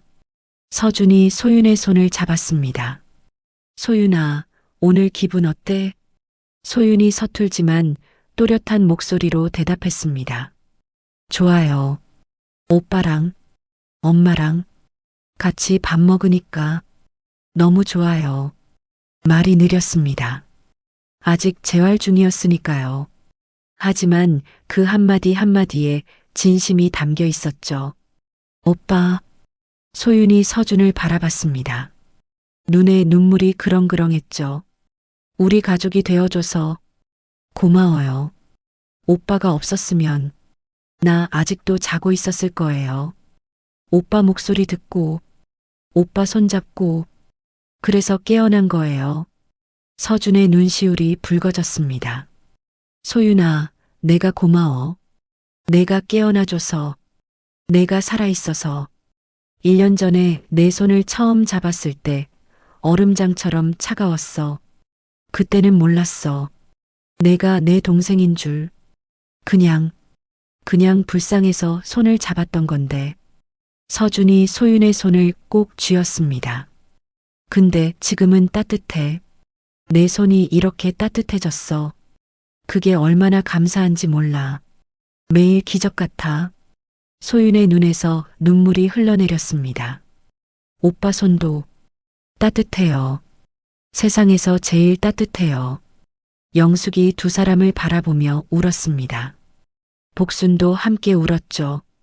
서준이 영숙의 손을 잡았습니다. 엄마. 응, 아들. 그 두 글자에 영숙의 눈물이 또다시 쏟아졌습니다. 27년 동안 듣고 싶었던 말이었죠. 엄마, 저를 포기하지 않아줘서 감사해요. 27년 동안 저를 찾아줘서, 저를 기다려줘서, 저를 믿어줘서 감사해요. 경찰서에서 도둑으로 몰렸을 때 모두가 저를 버렸는데 엄마만 저를 봐줬어요. 그때 엄마가 아니었으면 저는 정말 끝이었어요. 영숙이 서준의 손을 꼭 쥐었습니다. 서준아, 27년 동안 널 찾아다녔어. 매일 밤 울면서 기도했어. 살아만 있어 달라고. 어디서든 잘 살고 있기만 해달라고. 추운 날이면 우리 서준이 따뜻한 데 있을까 걱정했고, 비 오는 날이면 우리 서준이 비 안 맞고 있을까 걱정했어. 영숙의 목소리가 떨렸습니다. 근데 내가 이렇게 훌륭하게 자라서 돌아왔어. 그 힘든 세월을 혼자 버텨내고 착하고 따뜻하고 강한 사람이 되어서 엄마가 해준 게 아무것도 없는데 내가 스스로 그렇게 자랐어. 그게 얼마나 기특하고 얼마나 미안하고 얼마나 감사한지 몰라. 서준이 영숙을 안았습니다. 엄마, 미안해하지 마요. 엄마 잘못 아니에요. 저를 버린 건 엄마가 아니잖아요. 엄마는 27년 동안 저를 찾았잖아요. 그것만으로도 충분해요. 저는 행복해요. 지금 이 순간이 너무 행복해요. 영숙의 어깨가 들썩였습니다. 서준아, 내 아들. 엄마 사랑해요. 아빠도 하늘에서 보고 있을 거예요. 우리 가족이 다시 모인 거 아빠도 분명 기뻐하고 있을 거예요. 영숙이 천장을 올려다봤습니다. 눈물이 볼을 타고 흘러내렸죠. 재민 씨, 보고 있어요? 우리 아들이 돌아왔어요. 당신이 그렇게 찾던 우리 아들이. 당신 닮아서 따뜻하고, 당신 닮아서 착하고, 당신 닮아서 강해요. 당신이 지켜줬죠? 하늘에서 우리 서준이 지켜줬죠? 서준이 영숙의 손을 꼭 쥐었습니다. 이제 제가 이 가족을 지킬게요. 아빠 대신 엄마 지키고, 소윤이 지키고, 이 가족 지킬게요. 다시는 아무도 우리를 흩어지게 못해요. 복순이 밥을 담아 세 사람 앞에 놓았습니다. 자, 이제 드세요. 밥 식기 전에. 영숙이 숟가락을 들었습니다. 서준도 소윤도 세 개의 숟가락이 동시에 움직였습니다. 27년 만에 처음으로 비로소 완전해진 가족의 저녁 식사가 시작되었습니다. 창밖으로 저녁 노을이 물들고 있었습니다. 식탁 위에는 웃음소리와 눈물과 따뜻한 이야기들이 피어올랐죠. 복순이 부엌에서 그 모습을 바라보며 눈물을 훔쳤습니다. 도련님, 사모님, 아가씨, 이제 행복하세요. 평생 행복하세요. 하늘에 계신 도련님 아버지도 보고 계실 거예요. 이 아름다운 가족을. 세 개의 숟가락이 나란히 움직이는 소리가 집 안가득 울려 퍼졌습니다. 그것은 가장 평범하고 가장 소중하고 가장 아름다운 소리였습니다. 27년의 기다림 끝에 찾아온 기적 같은 일상이었습니다. 27년이라는 긴 세월 동안 누군가는 찾고 있었고 누군가는 기다리고 있었습니다. 세상이 등 돌려도 포기하지 않은 어머니의 사랑이 결국 기적을 만들어낸다는 것을 생각하니 마음이 따뜻해집니다. 오늘 이 이야기가 여러분의 마음에도 따뜻한 울림으로 남았으면 좋겠습니다. 어디서 듣고 계신가요? 따뜻한 인사해 주시면 그곳에 행복이 가득하시길 바라겠습니다. 이상 마음의 봄날 이야기였습니다.